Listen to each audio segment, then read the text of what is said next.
AKY news HM Syed Nurul Haq, cameraman Syed Sahir Shah के साथ उन्वान आईना उनको दूँ। नाज़रीन अस्सलामु अलैकुम। AKY न्यूज़ लाहौर वाक़े की भरपूर मज़म्मत करता है और साथ साथ मुतासरा ख़ानदानों के दुख में बराबर शरीक है और हुकूमत वक्त से मुतालबा करता है कि ऐसे वाक़यात की रोकथाम के लिए हकीकी कानून साज़ी करे और इस पर अमल करें। नोट, ये कोई पहला वाक़या नहीं है, इससे पहले बहुत सारे वाक़यात हो चुके हैं। अभी हाल ही में कराची में एक 5 साला बच्ची के साथ ज़्यादती की और इसको भी कत्ल कर दिया गया। ये बहुत दर्दनाक वाक़या है। 5 साला बच्ची के वालिदैन ही इस दुख को समझ सकते हैं और हर दर्दमंद इंसान के रोंगटे खड़े हो जाते हैं और वो करब से दो चार होता है। इस तरह मीडिया रिपोर्ट के मुताबिक फैसलाबाद में एक 14 साला लड़के के साथ जिनसी ज़्यादती की और इसके बाद इसको कत्ल कर दिया गया। इसकी लाश को जलाकर खेतों में फेंक कर चले गए। पंजाब के वज़ीर आला साहब ने कोई नोटिस नहीं लिया, सिर्फ एक बयान दिया कि मुजरिमों को नहीं छोड़ेंगे। जिस मुल्क में 5 ख़वातीन को ज़िंदा दफन कर दिया गया और इस पर यह बयान दिया कि ये हमारी रिवायात हैं और वो लोग मौजूदा हुकूमत में भी, असम्बली में भी हैं। क्या वो लोग कानून साज़ी करेंगे? सवालिया निशान।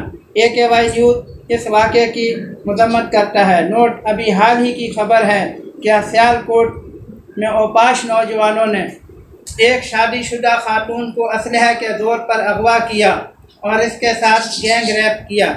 ये लड़की अपने मैके आई हुई थी। ये 3 नामालूम मुल्ज़मान थे। अगले रोज़ खेतों में फेंक कर फरार हो गए। इकरा बतूल ने एक मुल्ज़िम अदनान मेवाती को शनाख्त कर लिया। वो इसी गांव का रिहायशी है। यह भी हाल ही की खबर है कि तीनों मुल्ज़मान ने बारी बारी इसके साथ जिनसी ज़्यादती की। यह वाक़या सियालकोट में रोनमा हुआ। नोट, यह खबर भी हाल ही की है कि जिला हस्पताल से कम सिन बच्ची अगवा हुई। दाबेजी में इसके साथ जिनसी ज़्यादती हुई। 10 साला रूबी मौका पाकर भाग निकली। पुलिस का छापा औरंगी टाउन से औरंगी की बच्ची मिल गई। यह दूसरी खबर है। इत्तेहाद टाउन में मादूर 2 ख़वातीन के साथ गैंग रैप हुआ। 2 अफराद झुग्गी में घुसकर 2 ख़वातीन को हवस का निशाना बनाया। शोर शराबे पर मुल्ज़मान फरार हो गए। पुलिस ने तलाश शुरू कर दी। मुबैना ज़्यादती का वाक़या बल्दिया इत्तेहाद टाउन में हुआ। ये तमाम वाक़यात हाल ही में हुए हैं। नोट, आखिर सवाल ये पैदा होता है कि ऐसे वाक़यात क्यों होते हैं? इसकी वजह मुल्ज़मान को सज़ा ना होना है। अब हम माजी के कुछ वाक़यात लेते हैं जो इसका तसलसल है, जो हम अपने नाज़रीन को बताना चाहते हैं और उनसे शेयर करना चाहते हैं। ये जनरल ज़ियाउल हक के दौरे हुकूमत में मुल्तान में कुछ ख़वातीन को ज़मींदारों ने बरहना करके गांव का चक्कर लगवाया था और उस वक़्त की ज़िया हुकूमत ने मुजरिमों को कोई सज़ा नहीं हुई थी। वो तो इस खबर के नशर BBC से खबर नशर होने पर इस वाक़े की रस्मी कार्रवाई हुई। बाद में कुछ पता नहीं, केस ख़त्म हो गया। जिसके बाद ऐसे वाक़यात तसलसल से हो रहे हैं। एक और वाक़या मादी का कुछ ही अरसा पहले जनरल मुशर्रफ के दौरे हुकूमत में बलूचिस्तान में हुआ। डॉक्टर शादिया के साथ सन 2006 में एक फ़ौजी अफसर, जो हमारे सदर साहब ने बयान दिया कि फ़ौजी अफसर की अभी कुछ दिन पहले शादी, यह भी मुजरम को फेवर करने की बात है। मुजरमों को सज़ा देने की बजाय मुजरम की फेवर की। इस वाक़े की बलूचिस्तान के हालात ख़राब हुए। अकबर बुगटी ने कहा कि इस फ़ौजी अफसर को हम सज़ा देंगे। इसके बाद बलूचिस्तान में ऑपरेशन शुरू हुआ और अकबर बुगटी मारा गया। AKY न्यूज़ अपने नाज़रीन से अपील करता है कि आप सब लोग मिलकर हुकूमत वक्त और असम्बली मेंबरान पर जिम्मेदारी डालें कि वो अपना हक़ इस्तेमाल करें और कानून साज़ी करें और मुतासरा ख़ानदानों को फौरी इंसाफ फराहम हो। ऐसे मुजरिमों को करार वाकई सज़ा जल्द अज जल्द हो। अभी चंद दिन पहले सिंध असम्बली की मेंबर नुसरत सहर अब्बासी साहिबा हाथ जोड़कर अपील करती हैं, खुदारा बस करो। क्या ये लोग खुदा के वास्ता देने से बात आ जाएंगे? होगा। ये बात ऊपर जो लोग बैठे हैं वो भी खूब जानते हैं, मगर अपने मुफादात की वजह से खामोश हैं, क्योंकि हमारे मुल्क में शुरू ही से कानून शिकनी आम है। हमारे हुक्मरान जराइम पेशा नासर की हिमायत करते हैं। अगर ऐसा ना होता तो पहले ही मुल्ज़म को करार वाकई सज़ा मिल जाती, तो आज ये वाक़या ना होते। कसूर में ज़ैनब का वाक़या, कराची में मरवा का वाक़या, बलूचिस्तान में डॉक्टर शादिया का वाक़या, फैसलाबाद में 14 साल लड़के का वाक़या और ना सियालकोट में इकरा बतूल का वाक़या होता, ना मुख्तारा माई का। नाज़रीन, वाक़या तो बहुत सारे हैं, बहुत लंबी फहरिस्त है। हम इस बात को ख़त्म करके पहले ये बात भी बतानी ज़रूरी है कि वाक़यात ये वो वाक़यात हैं जो रिपोर्ट हुए हैं। हज़ारों वाक़यात ऐसे हैं जो रिपोर्ट नहीं होते, इसलिए कि बदनामी की वजह से, और इनको इंसाफ की उम्मीद नहीं होती और कुछ डर और खौफ भी होता है। गरीब आदमी के लिए इंसाफ इतना मुश्किल है कि इस तरफ जाता ही नहीं, क्योंकि पुलिस और अदालत के चक्कर से आप लोग वाकिफ़ हैं। आप खुद देखें, एक खातून जिसके साथ ज्यादती हुई हो अपना केस नहीं लड़ सकती। ये बहुत पेचीदा प्रोसेस है, हम इसकी तफसील में नहीं जाना चाहते। जब तक इस सिस्टम को तब्दील नहीं किया जाता, आम आदमी और मुतासरा लोगों को इंसाफ नहीं मिल सकता। अभी हम ये रिपोर्ट बना रहे थे कि हमें मुख्तारा माई का वाक़या भी याद आया, और वो एक न्यूज़ चैनल पर एंकर के सवाल का जवाब दिया कि एक शादीशुदा खातून को अदालत में इन्होंने कहा कि अदालत में ऐसी बातें औरतों से सवाल जवाब होते हैं कि वो नाकाबिले बयान है।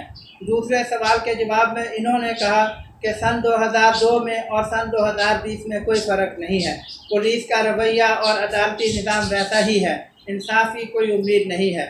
अभी लाहौर वाक़े को देख लें कि हर रोज़ एक नया वाक़या होता है और ना एक नई बात आती है, जिसका मुजरिमों को ही फ़ायदा होता है, मुतासरा शख्स को नहीं।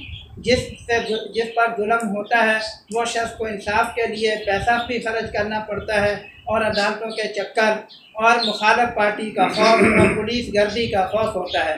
आम हालात में अगर आप थाने जाओ तो आप सबको पता है कि आम आदमी की क्या सुनाई नहीं होती। यह तमाम वाक़यात का बताने का मकसद यह है कि लोग जागें और सोचें कि इसका हल क्या है। हमने अपने स्टूडियो में आज इस अहम मसले का हल मालूम करने के लिए नामवर सहाफ़ी असलम खोकर साहब को मदऊ किया है कि वो अपने माहिराना राय दें और ऐसे वाक़यात की रोकथाम के लिए कोई तजावीज़ हुक्मरान वक़्त और आवाम के लिए जो मुफीद मशवरा हो वो दे। उन्वान आईना उनको दूँ। अब मैं असलम खोकर साहब से अपील करता हूँ कि वो आकर अपने नाज़रीन को इस अहम मसले की तरफ हल्का बताएं। और अभी हम ये वाक़या थोड़ा सा बता रहे थे कि अभी की ख़बरें हैं कि कराची में एक 8 साला बच्चे के साथ दरिंदगी का निशाना बनाया गया और उसको कत्ल भी कर दिया गया। इसके बाद जो क्लिफ्टन में खातून को ज़्यादती का निशाना बना डाला, एक मुतासर 8 साला बच्चा हारिस।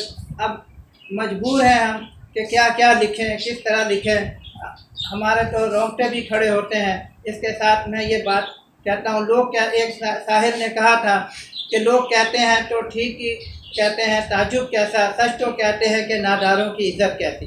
इसके बाद मैं असलम खोकर साहब नामवर सहाफ़ी एक्सप्रेस के लिखारी, इनसे गुजारिश करता हूँ कि वो इस अहम मसले की तरफ अपनी राय दें और आवाम को बताएं कि किस तरीके से। मैं शुक्रगुजार हूँ AKY के ब्यूरो चीफ मोहतरमा की मेजर सैयद नूर अल हक साहब का, जिन्होंने मुझे गुफ्तगू की लिए मदऊ किया और मेरे गुफ्तगू सुनने की ख्वाहिश ज़ाहिर की।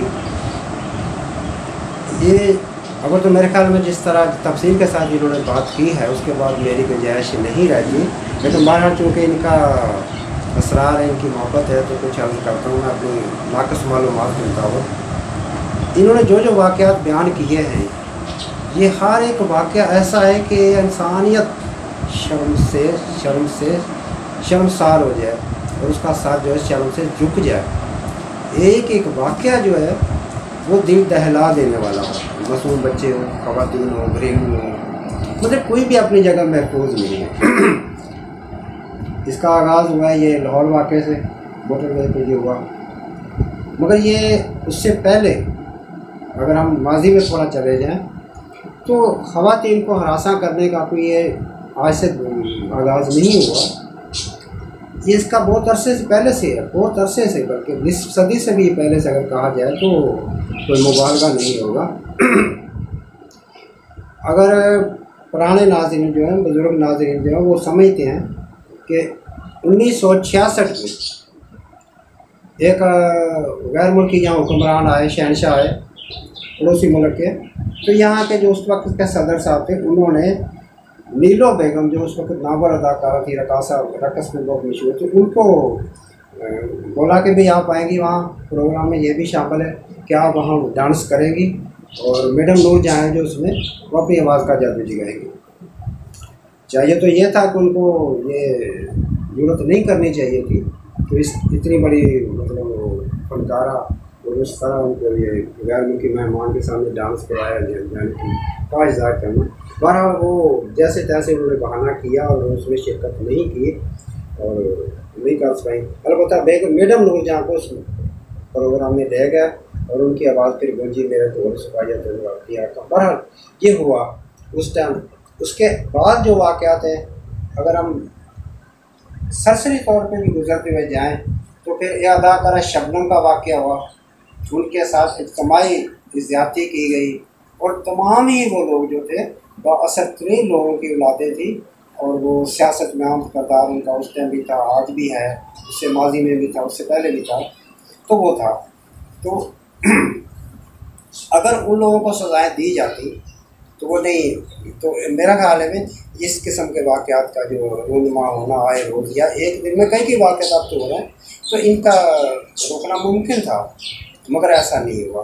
उसके बाद ये हुआ कि 1983 में नवाबपुर मुल्तान के पास एक छोटा सा गांव है या कस्बा है, या मुमकिन है मुल्तान के अंदर ही, वो शहर के अंदर हो, वहाँ एक वाक़या हुआ। अकबर नौजवान का जो था, एक करीब मिनट का हिस्सा, उसकी भाभी और उसकी बहन को पूरे गांव में बरहन्ना करके उनका चक्कर लगाया गया, उनको कराया गया और उस अकबर नौजवान को उसी मौके पे कत्ल भी कर दिया गया। लेकिन चूँकि मुजरिमान जो थे बाअसर थे, इसलिए उनको कोई सज़ा ना मिल सकी। मकबूल सज़ा मामूली हुआ कि जी 5 गुरे मार दो, ये कर दो, वो कर दो, जायदाद जब्त कर दो। उनका बाप यूनियन काउंसिल का चेयरमैन था, ज़ाहिर उन लड़कों के नाम तो ज़्यादा थी नहीं, तो जब्त क्या होना था, तो बड़ा मामला रफा दफा।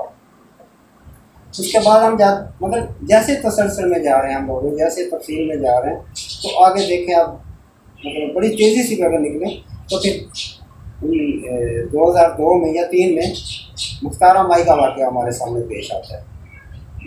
यानी ये वो वाक़यात हैं जिनके हर एक इंसानियत शर्माज है।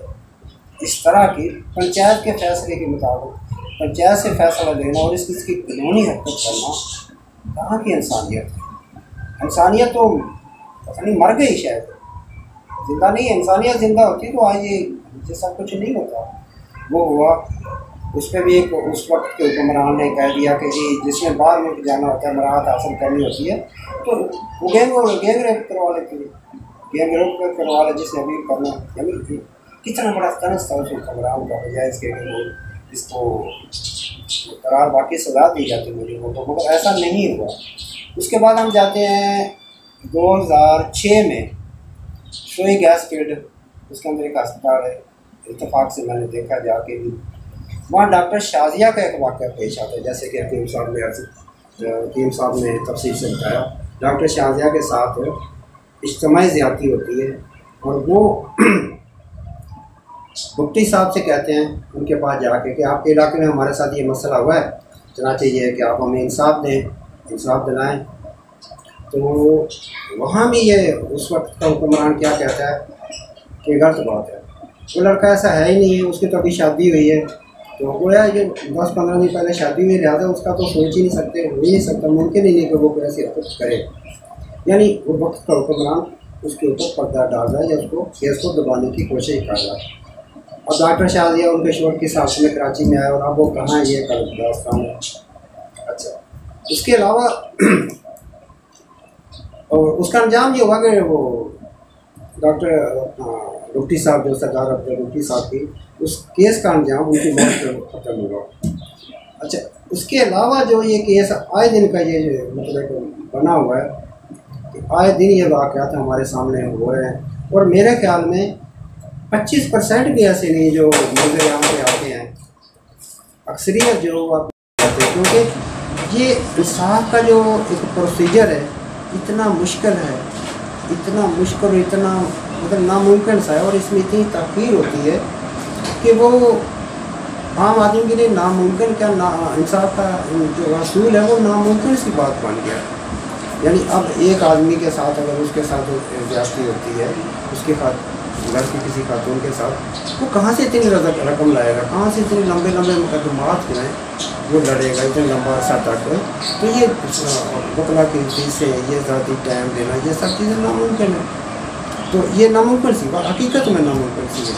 अच्छा, उसके अलावा अभी जो ताज़ा वाक़या हुआ लाहौर में, मोटर में वाक़या हुआ, मेरे ख्याल में कोई महज़ब माशरा इसका तसव्वुर भी नहीं कर सकता, तसव्वुर भी नहीं कर सकता कि इस किस्म के वाक़यात हों। और CCPO लाहौर क्या फरमाए उस वाक़े पे कि खातून को इस टाइम घर से नहीं निकलना चाहिए था। ठीक है भाई, क्या बात है, आपका क्या मशवरा है? इसका मतलब है कि आप लोग तहफ़्फ़ुज़ नहीं ले सकते। आप लोग लाखों की तनख्वाही लेने वाले लोग, और करोड़ों रुपये सालाना आपके ऊपर खर्चे आते हैं, अखराजात उठते हैं, और आप ये बयान दे रहे हैं कि हम गोया अपना एतराफ़ कर रहे हैं कि हम ये तहफ़्फ़ुज़ नहीं दे सकते, ज़्यादा ख़वातीन घर से निकलना ही छोड़ दें। किसी और ने बयान दे दिया जी ख़वातीन को जो है ना बनाओ संगार नहीं करना चाहिए। अच्छा भाई, क्या खूब बात है भाई। तो मतलब ये है कि ये चीज़ें नहीं, मतलब ये चीज़ें जो हैं ये तसलसल के साथ जा रही हैं। हुक्मरान है रियासत मदीना, भाई रियासत मदीना ऐसी नहीं है। रियासत मदीना अगर मिस्र से एक खातून अकेली शाम का सफ़र करती है, वहाँ से सऊदी अरब मौजूदा जो मुल्क है वहाँ का सफ़र करती है, इराक़ का सफ़र करती है, ईरान पे जाती है, तो उसको कोई रुकावट नहीं थी, उसको कोई रुकावट नहीं थी, कोई उसको उसकी तरफ आँख भी उठाने के नहीं दे सकता, ना उसकी तरफ, ना उसके मालूमात की तरफ। तो ये आप कैसी रास्ते मदीना बना रहे हैं? तो सबसे बड़ी बात यह है कि यहाँ जज़ा और सज़ा का कोई अमल नहीं है। हाँ, यह ज़रूर है कि अगर गरीब जैसा आदमी आ जाता है ऐसे रगड़े में या उसमें काबू में, तो उसको तो सज़ा मिल जाती, क्योंकि वो पूरे उसकी उठा नहीं सकता था जहाँ और हम घटना तो पार नहीं कर सकता, तो वो तो उसको तो सज़ा मिल जाती है। हाई लेवल पे या हाई प्रोफाइल जो केस होते हैं उसमें ये सज़ा नहीं होती है। लाहौर के वाक़े के बाद ये कराची में वाक़े हुआ 22 साल लड़की के साथ, तो अब्बास नौजवान, बासर नौजवान बिगड़े हुए लोगों की बातें जो उन्होंने किया। गुजरांवाला में एक लड़की के साथ एक मसला हुआ, 17 साल बच्ची के साथ ऐसा हुआ क्या कि पुलिस वालों ने, ASI ने सारा किया, आरूप थाने के ASI ने सब कुछ किया, रद्द किया, उसका विरोध किया, और उसके बाद 2 दिन बाद लड़की अदालत में पेश कर दी गई। तो लड़की कह रही कि नहीं, वो तो मुझे बेटी बेटी कह रहा था, वो तो कह रहा था कि मेरी बेटी जैसी, मेरी बेटी ही हो, ज़्यादा मुझे करते फैमिली होगी, मेरे पास बराबर में कुर्सी में वो आदमी बैठा, मगर ऐसा कुछ हुआ ही नहीं है। नहीं हुआ तो भाई 2 दिन पहले उसने प्रेस कॉन्फ्रेंस की है, उसमें सारा उसके वारदा शरीक हुई है, वारिस शरीक हुए हैं, ये सारा कुछ हुआ है। सिर्फ बात यहाँ तक ही नहीं है। कराची में मरवा का केस हुआ, दूसरी 22 साल केस लड़की का जिक्र हुआ। अच्छा, कल ही की अफसोसनाक बात यह है कि अभी एक का जिक्र करते हैं। अभी नाजरीन, जैसा कि आपने सुना, हमारे नामवर साफ़ी एक्सप्रेस के लिखारी असलम खोखर साहब आपसे महल गुफ्तगू थे। ये हमने प्रोग्राम तरतीब दिया है लोगों को जगाने के लिए और आईना उनको दूँ के उन्वान से, ताकि लोग अपनी हिफाजत खुद भी करें और बाशऊर होकर हमारे जो हुक्मरान वक्त हैं उनके ऊपर अपना प्रेशर भी डेवलप करें और उनके ऊपर जिम्मेदारी डालें कि वो असम्बलियों में जब बैठे हैं तो ये मज़लूम और आम लोगों के लिए ऐसी बेहतर कानून साजी करें जिससे आवाम को फौरी तौर पर इंसाफ मिले और जो मुतासरा शख्स है उसको दर बदर धक्के ना खाने पड़े।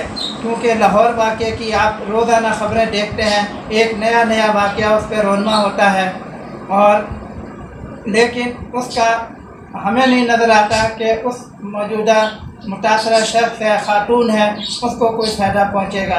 और जितने भी वाक़यात हुए हैं तसल्सल के साथ, उसमें यही चीज़ उभर कर सामने आ रही है कि इन वाक़यात के पीछे या तो हमारे हुक्मरान लोग खुद मुलव्वस हैं, क्योंकि पाकिस्तान के अंदर जो एक गरीब आदमी के हालात हैं, जिस लेवल से महंगाई बढ़ रही है, क्योंकि जब हम आवाम में गए इन तमाम वाक़यात को जमा करने से पहले आवाम के तासुरात जो थे वो ये हैं, वो ये कहते हैं कि आटा, दाल, चीनी, सब्ज़ी, रोटी, रोज़ी रोज़गार ये तमाम हम लोगों से दूर होता जा रहा है। और एक तरफ इस किस्म के जराइम हो रहे हैं कि जिस पर हमारा दिल खून के आंसू रोता है। वाक़यात और हमारे सामने आते हैं। कल ही रुकन कौमी असम्बली या सूबाई असम्बली ऐशा रजब, वो उनकी अपनी पार्टी का ही जो सीनियर रहनुमा है तलाल चौधरी, जो पिछले दौर में मेरा वज़ीर भी थे, तलाल चौधरी पर इल्ज़ाम लगाया कि इसने मुझे हरासा किया और 3 बजे मेरे घर पे आया और इसने मुझे हरासा करने की कोशिश की। ये जवाबी कार्रवाई के तौर पर ज़रूर उसके भाइयों ने उनके भाइयों ने रजब ऐशा रजब के भाइयों ने तलाल चौधरी वगैरह तशद्दुद वगैरह किया। वो एक अलग दास्तान है और उससे आगे जो कुछ भी मामला तो हमें सियासी एक ही पार्टी का अंदरूनी मामला बन जाएगा, ज़ाहिर उस पर कुछ हो नहीं हो सकता। तो ये तसलसल अगर पहले ही केस को मंजिल पाने पर इसलिए जजा का अमल शुरू होता और जजा सज़ा का अमल जो है ये आज तक जारी होता, तो इसकी हिम्मत ही नहीं थी किसी खातून की तरफ नहीं ऐसी मेरी आँख से देख के कि उसकी इज़्ज़त की तरफ हाथ बढ़ाए। तो यही मसला है। यहाँ कानून के जो है कि वो मेयार नहीं है कि हर एक जो जुर्म करने से पहले ये सोचे कि देखें मैं जुर्म तो कर रहा हूँ, इस तरह तो कोई नहीं देख रहा, लेकिन ये सज़ा मुझे मिल जाएगी। तो मेरे ख्याल में कोई भी जुर्म करने से पहले 1000 बार सोचेगा और इतना लाजमी इसकी चीज़ें से सोचेगा कि मैं ये जुर्म नहीं करूँगा भाई। तो ये चीज़ें सारी हैं। उसके अलावा ये है कि कानून साजी, तो कानून तो शायद पहले भी मौजूद है, सख्त कानून बनाने की या उसकी बात की हो रही है, मगर मसला ये है कि कानून पे अमल दरामद का है। और आप कानून पे अमल दरामद कितना कर रहे हैं, अमल दरामद की सारी बात है, कानून साजी का मसला नहीं है। फिर दूसरी बात ये भी है, नहीं मतलब बने भी तो कोई वो भी नहीं है, मगर मसला ये है कि जो हुक्मरान बैठे हुए हुकूमती ऐवानों में लोग जो बैठे हुए हैं, उनके अपने करीबी अजीज़ इस किस्म के घिनौने जराइम में मुलव्वस हो गए। जैसे मैंने कभी बहुत बड़ा नाम ले लिया साबिक़ वज़ीर का, तो उनके अपने क्या ये लोग असम्बली में जाके ऐसे कानून बनाएंगे कि वो ख़वातीन को हरासा ना करे और वरना सज़ा मिलेगी। तो असल चीज़ है कानून आप बनाएँ और सख्त सख्त बनाएँ, मगर उस पर अमल दरामद करें। असल चीज़ है अमल दरामद की। जिन समाजों में, जिन माशरों में अमल दरामद होता है वहाँ जराइम कम होते हैं। ख़त्म तो आप नहीं कह सकते कि कभी ख़त्म भी हो जाएंगे या ऐसा कुछ है, ऐसा नहीं, ख़त्म तो नहीं होते, मगर यह है कि कम से कम होते हैं, रेशो उनका कम से कम होता जाता है। तो ये है असल मसला जो मैं ये कहूँगा, कानून साजी के साथ साथ कानून को अमल दरामद करवाने का भी है।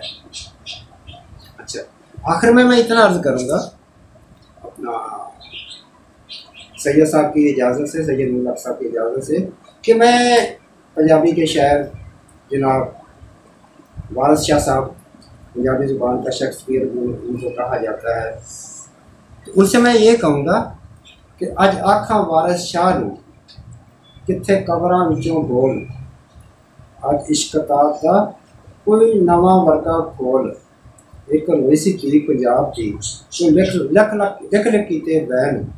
उनका इशारा हीर की तरफ था। तो लिख कीते बैन, अज लखां धीआं रोंदियां तेनों वारिस शाह नूं कहन, उठ दर्द मदां दिया दर्दिया, उठ वेख अपना देश। आगे तवील नज़म है बहरहाल। तो ये शायर मशरक़ी पंजाब की शायर हुई अमृता प्रीतम से साहबा, उनका इंतकाल हो गया चंद साल पहले ही। कुछ अशार मैंने आपके सामने अर्ज़ किए। तो कहने का मकसद ये है कि आप कानून पर अमल दरामद करें, कानून पर अमल दरामद करवाएँ और सबसे बड़ी बात यह है कि ये सिस्टम जो है ये 1935 के कानून, सॉरी हाँ 1935 के अता करदा कानून के आप आज भी चल रहे हैं तो वो आपको इंसाफ नहीं दे सकते। वो तो एक हाकिम के बनाए हुए, मतलब एक साम्राज्य लोग थे, साम्राज्य हुकूमत थे जिनका बनाए हुए कानून थे और आज भी उनको गले में लगाए हुए आप उस पर इंसाफ की तोड़ता करते हैं या तोड़ता रखते हैं कि लोग, ऐसा नहीं है। वो सिर्फ बासठ लोगों के तहफ़्फ़ुज़ के लिए था और एक साम्राज्य मुल्क का एक गुलाम मुल्क के लिए बनाया गया कवानीन थे 1935 के। वो ये तकाज़े पूरे नहीं करते। ये जदीद दौर है, 2020 में जी रहे हैं। तो इस नए तकाज़ों के साथ जराइम की शक्लें वो नहीं रही हैं, तो 85 साल 100 साल पहले की जराइम की शक्लें वो नहीं रही हैं। आज जराइम की शक्लें तब्दील हो चुकी हैं। चुनांचे नए दौर को, नए समाज को, असर आज़म को देखते हुए आज आपको नए कानून बनाने होंगे असर आज़म को तकाज़े पूरे करते हुए, तो तब तो ये मुमकिन है। लेकिन मौजूदा हालात में अगर इन्हीं कवानीन को कहते हुए जिस पर अमल दरामद भी नहीं होता तो ये बहुत नामुमकिन की बात है। हम यही अर्ज़ करेंगे कि भाई आप इन चीज़ों में गौर करें। अगर रियासत मदीना की बात करते हैं तो रियासत मदीना ही हो। इसके साथ ही मैं AKY news bureau chief HM हकीम सैयद नूरुल हक आपके साथ इजाज़त चाहता हूँ। कैमरामैन सैयद साहिर शाह के साथ खुदा हाफिज़।